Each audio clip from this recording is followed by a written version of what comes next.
삶으로 열어가는 아름다운 신앙간증 오직 주만이의 김명인입니다. 모두가 그렇다고 얘기할 때 혼자 아니라고 이야기하는 사람, 우리는 흔히 왕따라고 부르죠. 그런데 크리스찬으로 산다는 건 스스로 왕따의 길을 자청하는 거 아닐까요? 부활하신 예수님을 통해 영원한 것을 보았기 때문에 세상이 말하는 대로 갈 수 없는 것인데요. 세상은 왕따라고 하지만 하나님께서는 이런 사람들에게 왕 같은 제사장이라고 하십니다. 예수님의 음성에만 반응하는 왕 같은 제사장. 진짜 그리스도인들을 만나는 시간입니다. 삶으로 열어가는 아름다운 신앙간증 프로그램 오직 주만이. 오늘도 아름다운 믿음의 사람들을 만나봅니다. 네, 먼저 이 자리 은혜롭게 채워주신 분들과 인사 나눌게요. 춘천 한마음교회 성도님들입니다. 반갑습니다.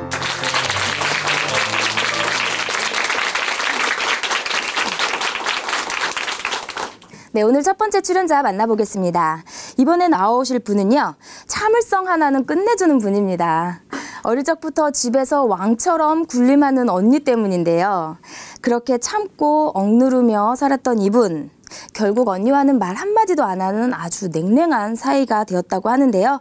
그렇게 수년이 지난 어느 날 언니가 복음을 들고 찾아왔다고 합니다. 과연 이 두 자매의 관계는 어떻게 변하게 되었을까요? 그 이야기 함께 들어보겠습니다. 춘천 한마음교회 이민정 자매님, 큰 박수로 모실게요.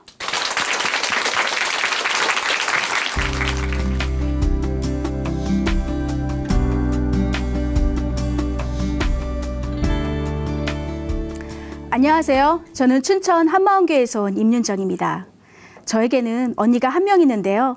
사이좋은 자매 사이는 꿈도 꿀 수 없었어요. 저는 폭군인 언니를 미워하며 원수로 지내게 되었는데요. 부활하신 예수님을 만나서 언니와 찰떡궁합이 되었고 하늘나라 동력자로 살게 된 간증을 나누려고 합니다. 저는 일남녀 중 둘째로 태어났어요. 부모님은 어렸을 때부터 가게를 하셔서 집에는 남매들만 있을 때가 많았어요. 우리 아버지는 다혈질이셨는데요. 술을 드시고 오시면 그동안 쌓였던 모든 화를 가족들에게 다 푸시곤 하셨고요. 때로는 엄마에게 손찌검도 하셨어요. 엄마는 그런 아버지를 다 받아주시고 참으셨어요. 가게 일에 집안일을 하시며 마음고생까지 하는 엄마를 보면서 자식들 위해 참고 사시는 것을 알 수 있었어요. 그래서 저라도 잘해서 엄마를 힘들게 하지 말아야겠다 싶었고 설거지, 빨래, 청소 등 집안일을 도와드리곤 했어요. 우리 집에는 폭군이 있었는데요. 그건 바로 언니였어요. 한 번은 남동생이 반항하느라 언니 이름을 부른 적이 있었어요. 언니가 남동생의 머리통을 내리쳤는데도 계속 이름을 부르더라고요.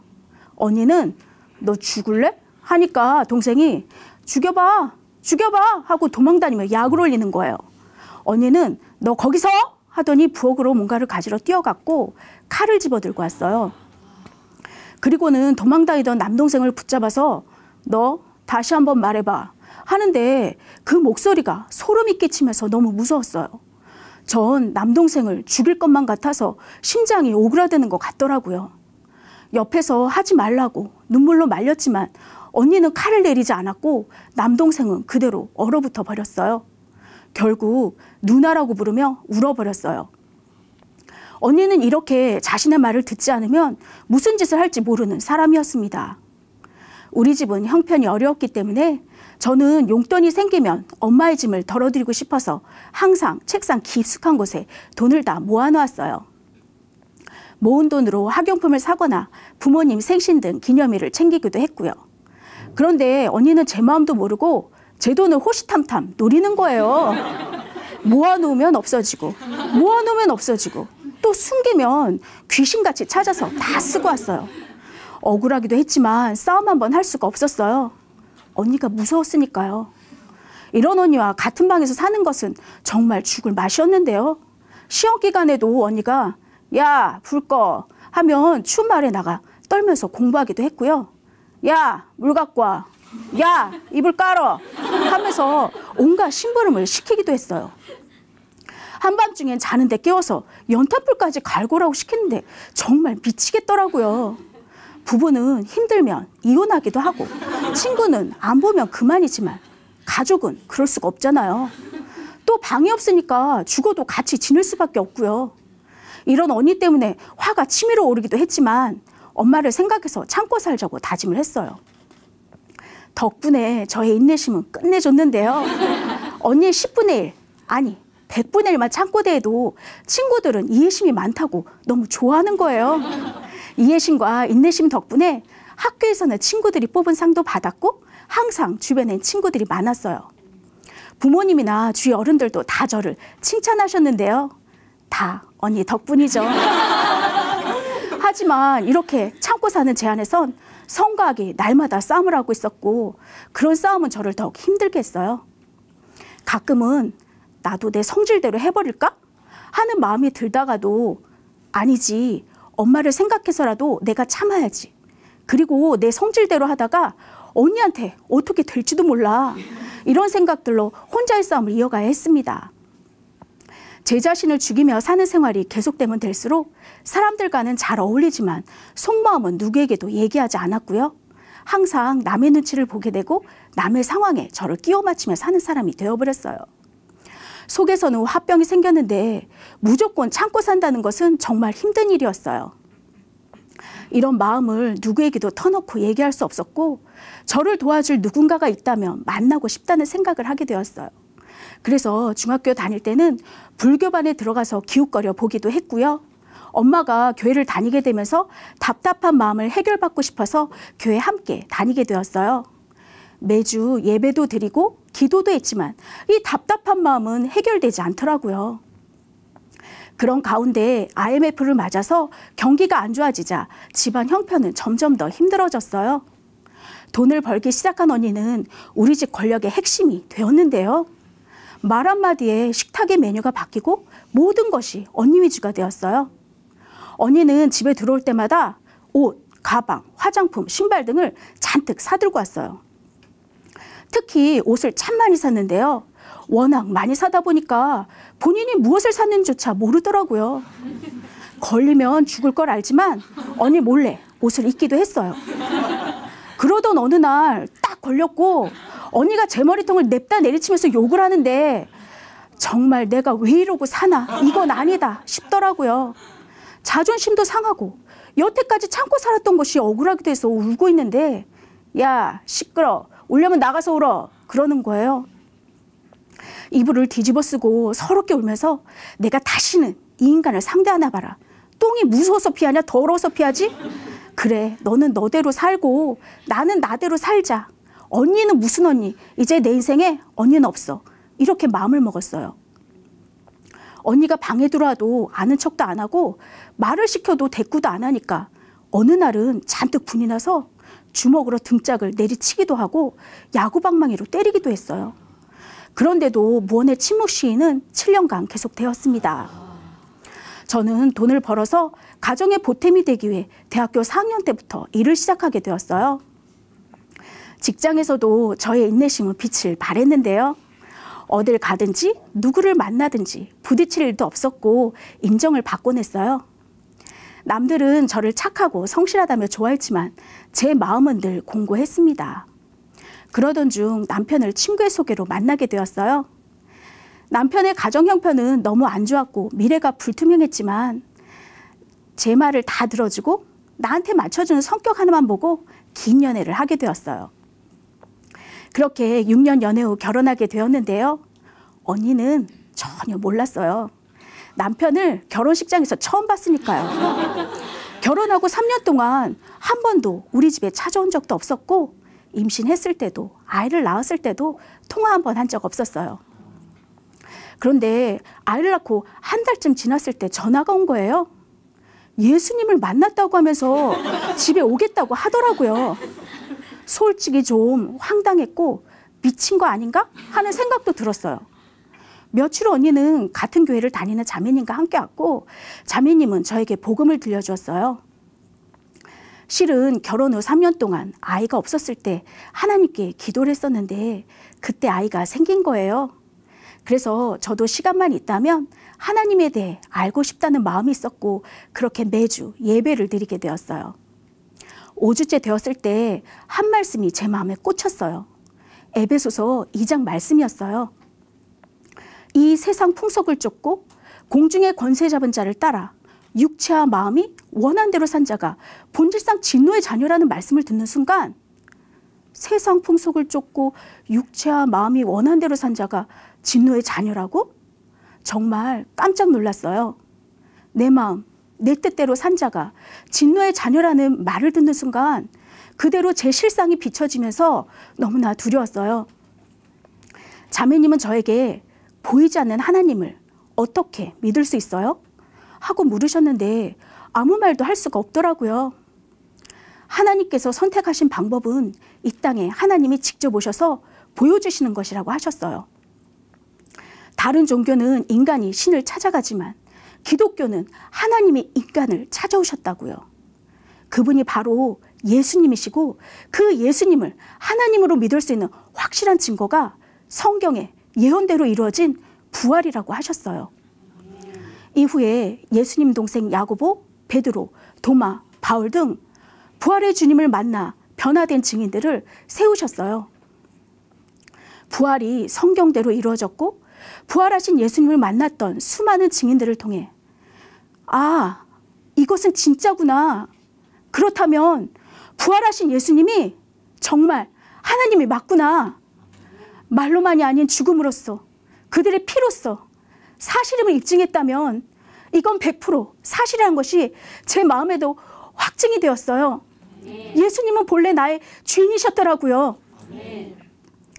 부활하신 예수님 앞에 서니 이 세상에서 행했던 모든 것들이 다 나를 위한 것들이었고 내가 주인 된 것이었어요. 제가 아무리 부모님의 마음을 헤아리고 효도했어도 아무리 사람들을 배려하며 성실하게 살았다 해도 결국 내 마음, 내 뜻대로 나를 위해 산 거였어요. 그런 나의 죄를 용서해 주시기 위해 예수님이 십자가에서 죽고 부활하셨는데 그분을 믿지 않고 살았던 악랄한 죄인이라는 게 깨달아지는 순간 회개할 수밖에 없었고 예수님은 제 마음의 참주인이 되어주셨습니다. 이제 나를 위해 사는 것은 끝났고 남은 인생 오직 주와 복음을 위해 사는 자가 되었기에 매주 작은 교회 예배를 드리게 되었어요. 언니가 제 일꾼이 되었는데요. 30년 이상을 한 집에 살면서 불같은 성격을 누구보다 잘 알기에 언니가 일꾼이 되는 건 좀 불편하더라고요. 그런데 무엇이든지 원하는 대로 구하라는 말씀이 생각나서 곧바로 기도를 하는데 일꾼은 하나님이 세우신다는 마음을 주시는 거예요. 이것이 사람의 일이 아니라 하나님의 일이기에 일꾼의 말에 순종하라는 말씀에 아멘을 했고 그렇게 언니와의 동역이 시작되었습니다. 언니는 매일매일 우리 집으로 출근했어요. 하루는 우리 이제 매일 기도하면 어떨까? 전도도 하고 말이야. 내일부터 올 거니까 준비하고 있어. 그러는 거예요. 애기는 어쩌고 하니까 유모차에 데리고 같이 다니면 되지 했고 그때부터 매일 아이를 유모차에 태우고 동네를 다니면서 전도를 했어요. 처음엔 애를 데리고 무슨 전도가 되겠는가 생각했었는데 오히려 사람들이 아이를 보고 마음이 열려 먼저 말을 거는 거예요. 아이를 통해서 전도의 문이 열렸어요. 그렇게 언니가 먼저 나서서 복음을 전할 때는 제가 뒤에서 기도하고 제가 복음을 전할 때는 언니가 뒤에서 기도하고 언니와 저는 찰떡궁합이 되었습니다. 매일 모여 기도하고 전도를 하니 기쁨이 넘치더라고요. 전도 나오길 너무 잘했다는 생각이 들었어요. 그리고 언니와 함께 움직이다 보니까 언니가 정말 많이 변했더라고요. 하루는 작은 교회에서 간증을 나눈 적이 있었는데요. 그때 언니의 지난 삶을 처음으로 듣게 되었어요. 자신이 주인 되어서 마귀에게 끌려다녔던 삶을 고백하면서 죽기 위해 약국을 돌아다니면서 수면제를 조금씩 사서 모았다는 간증이었어요. 정말 충격을 받았어요. 같은 방에 살면서 전혀 눈치채지 못했었거든요. 언니의 간증을 들으면서 7년 동안이나 무언의 침묵시를 했던 게 생각났어요. 그때 저만 힘들고 제가 피해자라고 생각했었는데 언니는 자신만의 세계에 갇혀서 외로움에 자살까지 생각했었던 거예요. 같은 방을 쓰고 있었지만 서로의 마음은 모른 채 철저히 자기만을 생각하면서 살았다는 것이 너무 충격이었습니다. 언니가 힘들었던 과거를 눈물로 간증하는데 마음이 무너지는 거예요. 부활하신 예수님을 일찍 만났더라면 서로가 미워하고 상처 주고 원수로 살지 않았을 텐데, 예수님을 믿지 않는 삶의 결과가 얼마나 무섭고 비참한 것인지 선명히 보였습니다. 언니는 부활하신 예수님을 만나지 않았더라면 자신은 이미 이 세상 사람이 아닐 거라며 예수님을 주인으로 믿게 된 감격을 나누면서 너무 행복해하는 거예요. 그 힘든 시간을 견뎌주고 이 자리에 함께 있다는 것이 너무 고마웠습니다. 우리는 본격적으로 함께 기도하고 전도하러 다니게 되었는데요. 명함전도지를 만들어서 만나는 사람들에게 나눠주며 복음을 전했고, 대학 캠퍼스에도 들어가서 젊은 영혼들을 만나기도 했어요. 하루는 벤치에 여학생 3명이 앉아있길래 예수님을 전하고 있는데 3살짜리 딸아이가 벤치에 앉아있다가 옆으로 넘어가 바닥에 머리를 쿵 찌우며 떨어졌어요. 우는 아이를 안고 그 대학병원 응급실로 가서 엑스레이를 찍고 기다리는데 한 환자분이 눈에 들어오더라고요. 아이에 대한 걱정보다는 그분에게 복음을 전해야겠다는 마음이 들었어요. 그분은 복음을 처음 들었다고 하시면서 부활하신 예수님이 하나님이라는 것을 알고 예수님을 주인으로 영접했습니다. 아이도 그냥 놀랐을 뿐 아무데도 다친 데가 없다고 하셔서 감사하며 집으로 돌아왔습니다. 이렇게 매일 전도를 하다 보니 영혼을 살리길 원하시는 하나님의 마음이 부어지더라고요. 간절한 마음에 하루에 3번 시간을 정해 영혼들의 이름을 부르며 그 이름을 하나님께서 기억해 주시길 간절히 기도했어요. 예전에 같은 학원에 근무했던 선생님이 힘든 일을 겪고 계시다는 소식을 듣고 찾아갔어요. 자연스럽게 복음을 전해드렸는데 예수님을 주인으로 믿게 되면서 작은 교회에 오게 되었고, 그렇게 영혼들이 하나둘 모이기 시작했습니다. 그러던 중 언니가 심장병에 걸리게 되었는데요. 심장 수술을 며칠 앞둔 저녁 갑자기 응급실에 있다는 전화를 받고 택시를 타고 가는데 마음이 이상하더라고요. 택시 안에서부터 언니를 살려달라는 기도가 계속 나왔어요. 언니를 직접 보니 상황은 더 안 좋아 있었는데요. 심장이 100m를 전력 질주하듯 뛰고 있었고 어느 순간 딱 멈춰서 버리면 그대로 죽게 된다고 하더라고요. 밤새 심장에 연결해 놓은 기계는 계속 경고음을 내었고 언니는 호흡까지 힘들어졌어요. 지체들에게 중보 기도를 부탁하고 밤새 생명의 주관자이신 하나님께 언니를 살려달라고 간절히 기도를 했어요. 그때 하나님께서 저에게 물으셨어요. 언니를 살리고 싶니? 그럼 언니 대신 죽을 수도 있니? 하고요. 네, 아멘. 제가 죽어서 언니가 살 수 있다면 그렇게 하겠어요 라고 대답했어요. 저에게 아직 어린아이가 있고 남편이 있지만 언니를 사랑하니까, 살리고 싶은 마음이 크니까 다른 것이 생각나지 않더라고요. 그때 예수님의 마음이 그대로 제 마음에 부어졌어요. 사랑하니까 대신 우리 죄를 짊어지셨고, 사랑하니까 대신 죽어주셨구나. 이것이 주님의 마음이구나. 그 사랑에 감격이 되니 밤새 병실을 지키면서도 너무 감사했습니다. 그 후 날이 밝아올 무렵에나 심장은 안정이 되었고 언니는 예전보다 빨리 수술을 받게 되었어요. 언니가 결혼하지 않아서 제가 간병을 하게 되었는데요. 아이를 어린이집에 보내고 남편을 출근시킨 후에 병원에 가서 하루를 보냈어요. 함께 밥도 먹고 머리도 감겨주고 병원 간이 침대에서 쪽잠을 자야 했지만 이 모든 시간들이 너무나 기쁘더라고요.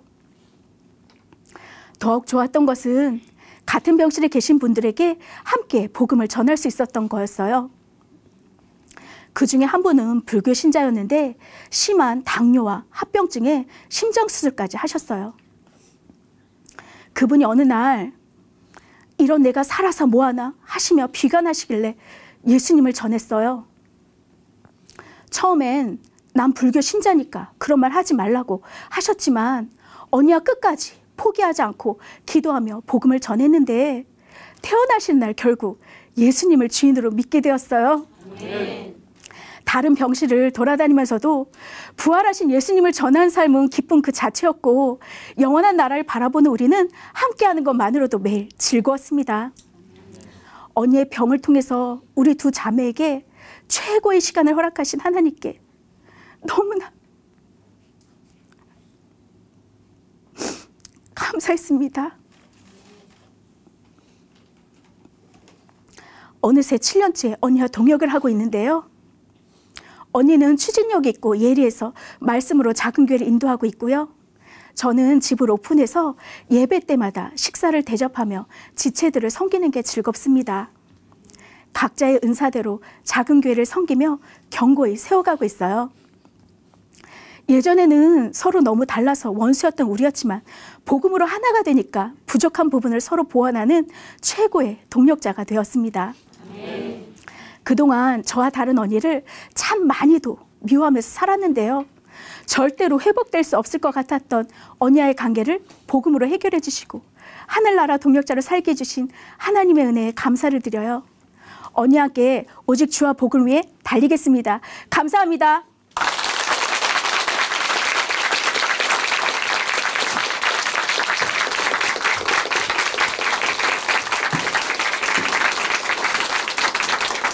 네, 간증 감사합니다. 믿음 안에서 깨졌던 자매의 관계가 회복되고 또 서로의 상처를 알고 또 용서하게 되고 이제는 진심으로 서로 사랑하는 관계가 된 모습 정말 감사한데요.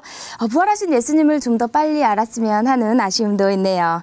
네, 그렇게 예수님의 놀라운 사랑, 그 은혜를 통해 변한 삶의 감사가 있기에 지금 더욱더 복음을 전하고 최선을 다하는 삶의 모습이 아닌가 싶습니다. 우리 임윤정 자매님께 다시 한번 큰 박수 보내드릴게요.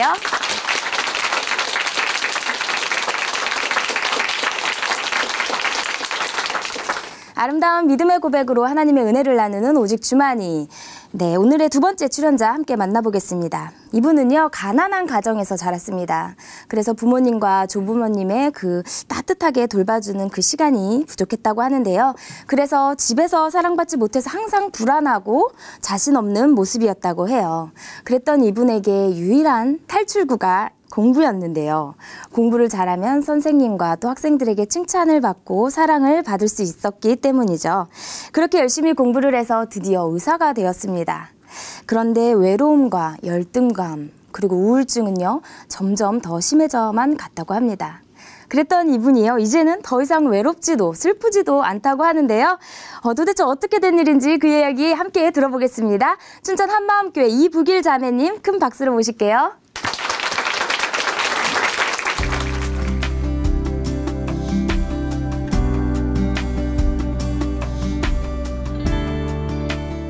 안녕하세요.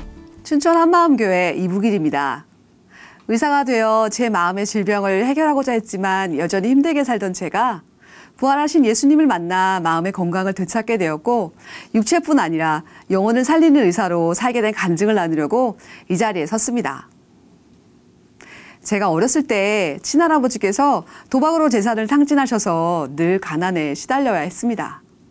할머니는 점점 더 독해지셨고 손주들에게조차 쌀쌀맞게 대하시며 처벌도 자주 하셨어요.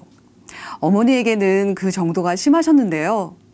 어머니와 할머니의 갈등이 심해지자 어머니는 늘 우울해하셨고 저희를 품어주실 마음의 여유가 없으셨는지 오히려 자주 혼을 내셨어요.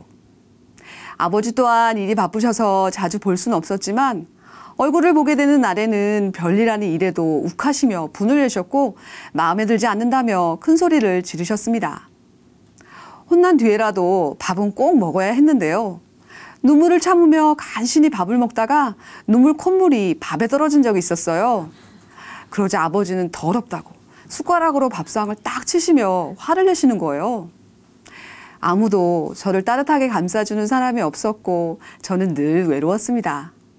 그래서 TV를 보며 만족을 얻으려 했고 동화책에 빠져 신데렐라나 백설공주처럼 누군가 나를 이곳에서 구원해 주기를 기대하는 비현실적인 생각을 하는 아이가 되었어요. 불화가 끊이지 않는 어른들을 보고 자라니 제 마음은 늘 불안했고 감정 기복도 심해졌습니다. 쉽게 화를 내다 갑자기 우울해하기도 했고요. 초등학교 때는 학교 가는 버스를 놓칠까 봐 불안해서 거의 매일 울면서 하루를 시작했어요. 그리고 매사에 자신감도 없었는데요. 제 자신을 바라보니 내세울 것이 하나도 없는 거예요. 저는 가난한 집안에 외모도 뚱뚱하고 못생겨서 말이에요. 그래서인지 사람들 눈치도 많이 보게 되더라고요. 저는 어렸을 때부터 천식과 비염으로 고생을 해서 밤마다 잠을 자지 못하고 끙끙댔는데요. 할머니는 어디서 들으셨는지 교회 가면 고칠 수 있다고 저보고 무조건 가라는 거예요. 당신은 절에 다니시면서 말이에요. 저는 교회 갈 시간에 TV를 보고 싶어서 가기 싫다고 반항을 했습니다. 그러자 할머니가 부지깽이까지 들면서 가라고 때려서 울면서 억지로 교회 가게 되었어요. 교회 갔더니 하나님을 믿으라고 하는 거예요. 하나님도 우리 아버지나 할머니처럼 무서운 분은 아닐까 의심이 들었습니다. 하지만 선물도 많이 주고 성경책도 사주고 전도사님께서 관심을 가져주시며 연락도 해주시니까 계속해서 교회에 가게 되었어요. 무엇보다 교회 가면 할머니와 어머니의 싸움을 덜 볼 수 있어서 좋았고요. 그 당시 교회는 저의 피난처였습니다. 중학교에 갔는데 저와는 모든 것이 정반대인 같은 반 여자친구를 보면서 부러워하게 되었어요. 그 친구보다 공부라도 잘하고 싶어서 저는 그때부터 공부에 매진을 했습니다. 제가 다닌 중학교는 공부만 잘하면 선생님께 사랑받고 반장과 회장을 도맡아 할 수 있는 그런 곳이었는데요. 한번 성적이 잘 나오니까 선생님이 너무 잘해주시는 거예요. 부모님도 좋아하셨고요. 이거구나. 공부구나. 이것만 잘하면 인정받겠구나. 기대감이 생겼습니다. 그래서 더더욱 공부에 집착하며 모든 시간을 공부에 집중했어요. 고등학교에 가서도 여전히 공부는 제 1순위였습니다. 제가 잘할 수 있는 것은 공부밖에 없다는 생각에 머릿속은 온통 공부로 가득 찼고 성적을 잘 받아서 인정받고 싶었어요. 그런데 꿈이 없는 상태에서 무작정 공부를 하다 보니까 스트레스가 쌓이기 시작했습니다. 고3 때는 거의 매일 가위에 눌리며 살아야 했어요. 하도 가위에 눌리니까 전조 증상까지 느껴졌는데요. 약간 떨리면서 멍해지는 그런 순간적인 느낌이 찾아왔습니다. 그럴 때면 절대 잠자리 들면 안 돼요. 잠이 드는 순간 몸이 굳어지고 무언가 내 몸을 꽉 누르고 꼼짝 못하게 했으니까요. 수많은 시간을 가위에 눌리다 보니 나는 나약한 인간이구나, 아무것도 할 수 없구나 라는 생각만 가득 차게 되었습니다. 결국 꿈도 없고 자신감도 없던 저는 수능에 실패하게 되었어요. 그나마 내신 등급이 좋아 대학에는 갈 수 있었는데요. 대학에 가서도 제가 집중할 수 있는 것은 공부밖에 없더라고요. 남들은 대학 생활의 자유함을 누렸지만 저는 제 인생에 있어서 가장 중요한 공부를 위해서 도서관만 들락거렸습니다. 그런데 어느 날 같은 과에 있는 친구가 의대 복수 전공을 준비하고 있다는 놀라운 소식이 들렸어요. 제가 그 친구보다 성적이 좋았거든요.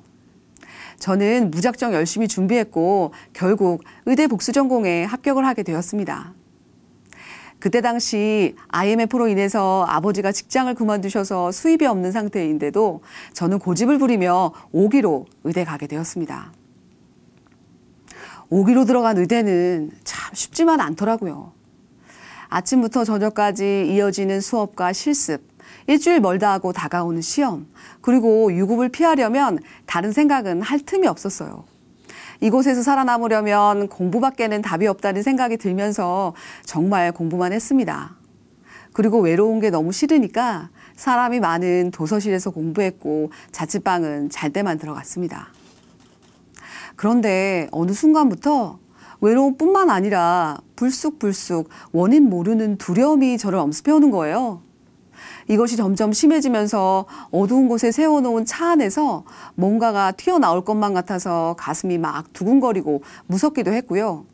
자려고 누우면 시꺼먼 천장에서도 뭔가가 튀어나올 것만 같아서 똑바로 누울 수가 없었어요. 그래서 항상 옆으로 누워 자거나 이불을 머리 끝까지 올려서 잤습니다. 마음도 불안하고 외로웠는데 경제적인 상황도 힘들었어요. 부모님께서 포장마차를 해서 학비를 보내주셨기 때문에 통장을 보면 항상 빠듯한 거예요. 그래서 저는 뭐든지 싼 것만 골라 먹고 싼 것만 입었습니다. 그렇게 5년을 악착같이 견뎠고 드디어 의사가 되었는데요. 의사가 되면 해결될 줄 알았던 제 마음의 문제는 그대로인 거예요. 저는 여전히 외로웠고 두려움이 가득했고 자신감 없는 모습 그대로였습니다. 그리고 갈 길은 왜 이리 먼지.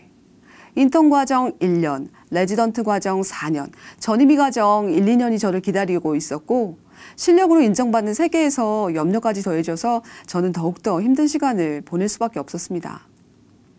전문의가 되기까지 저의 열등감은 심해졌고 우울증 약이라도 의존하고 싶어서 먹어보았는데요. 속이 울렁거려서 먹을 수가 없더라고요. 정말 내가 의사가 되는 것이 맞는지 고민이 되었습니다. 의사가 되더라도 저는 더 나은 삶을 사는 것이 아니라 지금까지 제가 살았던 것처럼 찌질한 삶을 살 것만 같았거든요.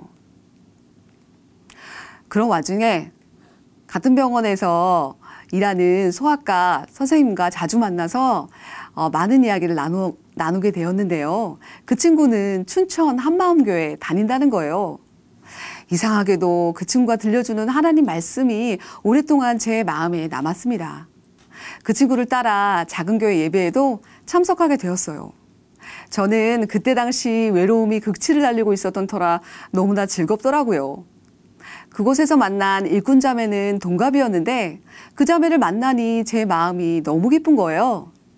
저처럼 외로움과 우울, 열등감을 가지고 살았던 사람이었다는데 지금은 정반대로 너무나 자유하고 기쁜 삶을 사는 거예요.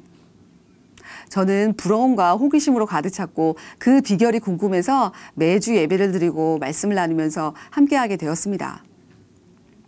그들을 따라 처음으로 춘천 한마음교회 갔고 전도사님과 말씀을 나누게 되었는데요. 처음 듣는 이야기를 하시는 거예요. 천국에서 삼위일체 하나님 중에 한 분이신 예수님이 이 땅에 사람으로 오셔서 부활하심으로 하나님이신 것을 믿을 수 있게 해주셨다는 거예요. 부활의 증거로 믿는다는 거예요. 저는 그 부활 말씀을 듣는데 너무 좋아서 부활하신 예수님을 전하고 다녔습니다. 그런데 신기한 것은 전하면 전할수록 부활이 더 명확해지는 거예요. 어느 날 제자들의 순교 동영상을 다른 사람에게 보여주었는데 오히려 제가 더 은혜가 되었습니다. 아, 정말 예수님 부활하셨구나. 제자들이 쉽게 목숨을 걸 수 있었던 것이 아니었구나. 예수님의 부활을 받기 때문이구나. 너무 확실했기 때문에 목숨 건 거구나. 부활하신 것이 진짜구나. 저는 큰 확신이 생겼습니다. 부활을 생각하면 할수록 너무 대단한 거예요. 예수님이 부활하신 것이 확실하면 바로 이분이 살아계신 하나님이셨어요. 온 천지를 창조하신 창조주시고 나의 주인이 맞았어요. 그런데 내가 이분을 알아보지 못했구나. 내 인생에 진짜 주인이 있는데 나를 창조하신 분이 계시는데 내가 이분을 무시하고 살았구나. 지금까지 왜 이렇게 자신감 없는 모습으로 우울해하고 외로워하며 살았는지 그 이유가 선명해졌습니다. 20년 동안 예수님 믿는다고 교회 다닌다고 신앙생활한다고 했지만 실상은 껍데기뿐인 크리스찬이었습니다.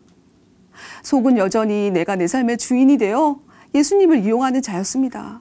주님과 상관없는 사람이었습니다. 그런데 예수님이 부활하셔서 나의 주인이시며 나의 하나님이심을 보여주셨습니다. 하나님께서 나에게 원하시는 것은 다른 것이 아니었어요. 예수님 믿지 않고 오히려 무시하고 내 마음대로 내 인생 주인으로 살았던 죄를 회개하고 예수님을 마음의 주인으로 믿는 거였어요. 더 이상 지옥 가는 인생이 아니라 허무한 인생이 아니라 이 땅에서 영원한 생명을 얻고 더 풍성히 얻기 원하시는 아버지의 마음이셨습니다. 영원히 함께하자는 사랑의 초대였어요. 주님의 큰 사랑이 저의 마음을 두들겼습니다. 세상에서 인정받아 보려고 공부에 올인해 의사가 되었지만 여전히 허무했던 삶 가운데 예수님께서 불러주신 거예요. 그 큰 사랑 앞에 정말 굴복할 수밖에 없었습니다. 예수님 믿지 않고 내가 주인 되었던 그 중심을 회개하고 예수님을 마음의 주인으로 영접하게 되었습니다. 예수님의 부활로 하나님의 말씀이 실제가 되니까 말씀이 하나하나 새로웠어요. 말씀 하나하나가 저에게 하신 말씀인 거예요. 어느 날 작은 교회 예배를 드리는데 로마서 6장의 말씀이 저를 사로잡았습니다. 나의 옛사람이 예수님과 함께 십자가에 죽었다는 거예요. 나를 위해 살던 나, 외로워하고 우울해하고 열등감으로 가득 차서 뭐든지 자신 없어 했던 내가 부활하신 예수님을 주인으로 믿는 순간 예수님과 함께 십자가에 죽었다는 거예요. 나에게 여전히 나타나는 현상들은 더 이상 내가 아니라 옛사람의 흔적이라는 거예요. 나의 옛사람이 죽었구나.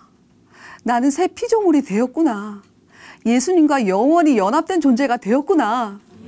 이 말씀이 눈에 확 들어오면서 저는 너무나 자유해졌습니다.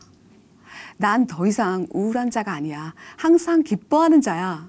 난 외로운 자가 아니야. 내 안에 예수님이 영원히 함께 하셔. 난 열등한 자가 아니야. 나는 전능자가 나를 위해 죽으실 만큼 존귀한 자야. 나는 전능하신 하나님의 자녀야. 저의 축 처진 어깨가 쫙 펴졌습니다. 영접하고 나서 예수님을 알아가는 동안 영적 싸움은 치열했어요. 하지만 요한복음 13장 2절의 말씀을 통해 마귀가 지속적으로 생각을 넣어준다는 것을 알았고 저는 배후 세력의 존재를 알았기에 더 이상 당하지 않고 싸움을 할 수가 있었습니다. 그러다 같은 병원에서 일하는 친한 동생이 집에서 죽은 채로 발견된 사건을 접하게 되었어요. 며칠 전만 해도 그 동생 집에서 함께 이야기를 나누었었는데 갑자기 죽다니 저는 큰 충격과 함께 두려움이 몰려왔습니다. 그 동생은 피부과 레지던트 4년 차였는데요. 그 당시 저희 병원 피부과는 최고의 엘리트가 아니면 들어갈 수 없는 그런 곳이었어요. 그 동생은 성적도 좋았지만 성격도 좋아서 주변 사람들을 많이 웃게 해주었고 기분도 늘 좋아 보였어요. 그래서인지 죽을 거라고는 상상을 하지 못했습니다. 죽을 이유가 전혀 없어 보였거든요. 그 동생이 죽기 전 어느 날 제 숙소에 와서 이야기를 나눈 적이 있었는데요. 언니는 예수님 믿으니까 든든하겠어. 믿을 때가 있어서 좋겠다 했었는데 저는 그 동생에게 복음을 전하지 못했습니다. 너무 안타깝고 마음이 아팠어요. 예수님께서 계속해서 저에게 너무 불쌍하지 않니? 너무 불쌍하지 않니? 하시는 것만 같았습니다. 저는 예수님을 더 열심히 전해야겠구나. 이렇게 앉아만 있어서는 안 되겠구나. 이것저것 따지지 말고 부활하신 예수님을 전해야겠구나. 영혼을 살려야겠구나 결심하게 되었습니다. 그 이후 영혼에 대한 사랑이 제 마음 가득 부어지면서 만나는 사람마다 복음을 전했습니다. 천국과 지옥이 실제고 예수님 믿지 않으면 지옥 가는 것이 실제니까 전하지 않을 수가 없더라고요. 그래서 후배와 친구들에게 커피나 밥을 사주면서 부활의 주님을 전했습니다. 어느 날 후배에게 복음을 전해야겠다는 생각으로 누가 있건 말건 복음을 전했는데 오히려 옆쪽에 앉아 계시던 할아버지께서 좋은 말씀 들었다고 그 후배에게 잘 믿으라고 하시더라고요.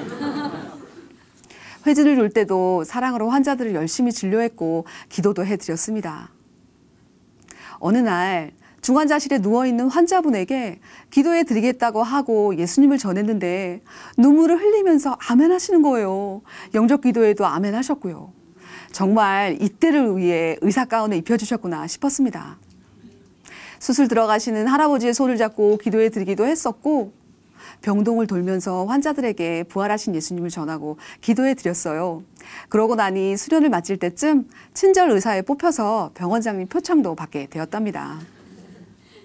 원주에서 1년 정도 양육을 받고 나서 부모님께서 계시는 지역으로 이사를 왔는데요.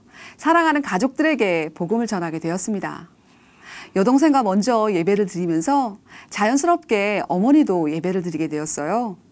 무엇보다 20년 동안 저를 핍박하시던 아버지가 복음을 듣고 난 뒤 예수님께로 돌아오게 되셨습니다. 성령님의 역사로 아버지는 그동안 하시던 술, 담배, 당구 등을 끊으셨고 집안의 제사도 즉시로 끊으셨어요. 그리고 어느새 저보다 더 뜨겁게 말씀을 받으시고 어머니와 함께 전도를 다니시는 거예요. 그리고 평생 절에 다니시면서도 부지깽이로 저를 교회로 인도하셨던 할머니는 예수님을 주인으로 믿고 소천하셨고요. 외갓집 식구들도 작은 교회 예배를 드리게 되었습니다. 외할머니, 외할아버지뿐만 아니라 불교를 믿으시던 외숙모도 예수님 믿고 지금도 작은 교회 예배를 함께 드리고 있습니다. 하나님의 인도하심으로 참 다양한 사람들과 함께 예배를 드릴 수 있게 해주셨는데요. 한 자매를 통해 군기 팍팍 들어간 군인 언니들과 함께 예배를 드리기도 했었고, 대학 여자 축구부 아이들과 연결되어 매주 예배를 드리게 되었어요. 축구부 아이들은 너무 뜨거워서 거의 매주 전도를 해오는데요. 예배를 드릴 때마다 예수님을 영접하는 놀라운 역사가 일어나기도 했습니다. 어느 날 교도소에서 근무하시는 계장님과 만나게 되었는데요. 폐암 말기로 항암 치료 중이라고 하시더라고요. 병으로 인해 마음이 많이 낮아져 계셨는데 복음을 전하자 즉시로 그 자리에서 무릎을 꿇으시고 회개하고 예수님을 주인으로 영접하셨어요. 얼마 후 소천하셨는데 알고 보니 그날 자살하려고 마음 먹고 계셨었는데 저를 만나 예수님을 영접하고 그 마음을 접었다 하시더라고요. 한 영혼 한 영혼 너무 사랑하신 아버지께서 계장님에게 복음을 듣게 하시고 살려주신 거였어요. 지금 생각해도 너무 감사하고 감사할 뿐입니다. 병원에 오는 환자들을 보면 몸뿐 아니라 마음이 아픈 사람들이 너무 많은 거예요. 혼자 사시니 벽 보고 이야기한다며 외롭다고 하시는 할머니. 아무리 약을 먹어도 속쓰림이 호전되지 않아 알고 보니 스트레스에 쩔어 있는 아주머니. 고된 세월의 흔적을 얼굴에 고스란히 담고 오시는 아주머니. 다른 사람의 이야기는 들을 줄 모르시는 할머니.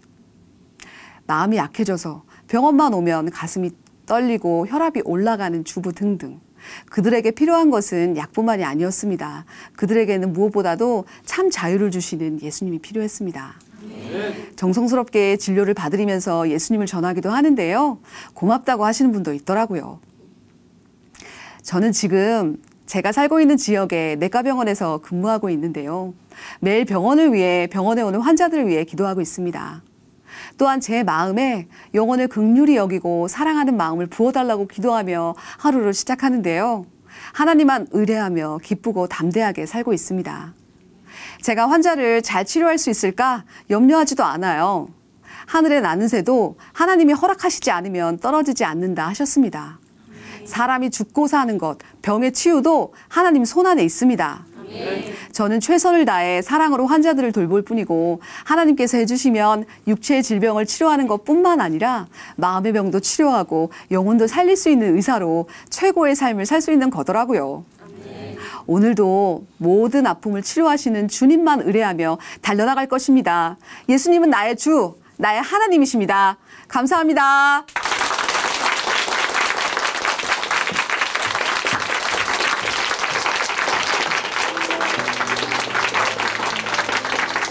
네, 간증 감사합니다. 세상의 인정을 받기 위해 또 사람들의 사랑을 받기 위해 우리는 끊임없이 스스로 열심히 꾸밉니다.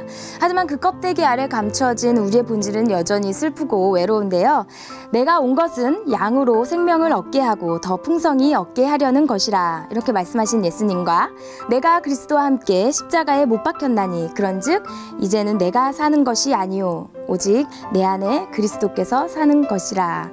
고 사도 바울의 그 고백의 공통점은요, 바로 하나님은 우리 한 사람 한 사람을 정말 소중히 여기시고 사랑한다는 것입니다. 네, 하나님 안에서 우리는 형제고 자매고 하나님의 귀한 소중한 사람임을 자매님의 간증을 통해서 깨닫게 되었는데요. 이북일 자매님 의술로 병을 고치고 복음으로 마음을 고치는 치유하시는 하나님의 손과 발이 되시기를 기도하겠습니다. 하나님으로 인해 변한 삶의 고백이 있는 간증 프로그램 오직 주만이 오늘은 여기까지입니다. 지금까지 함께해 주신 춘천 한마음교회 성도님들 그리고 시청자 여러분 감사드립니다. 오늘도 이 시간 찬양으로 마무리하겠습니다. 찬양해 주실 분은요 써니이고요. 함께할 찬양은 번제입니다. 네, 오늘도 하나님 은혜 가운데 성령 충만한 하루 보내세요. 감사합니다.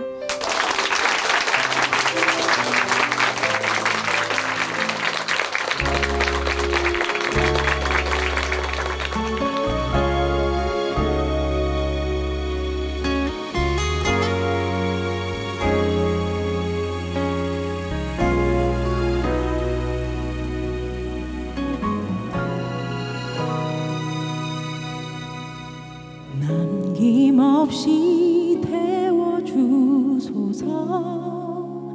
나의 더러움 내 안에 거지 이전같이 세워주소서. 나의 순결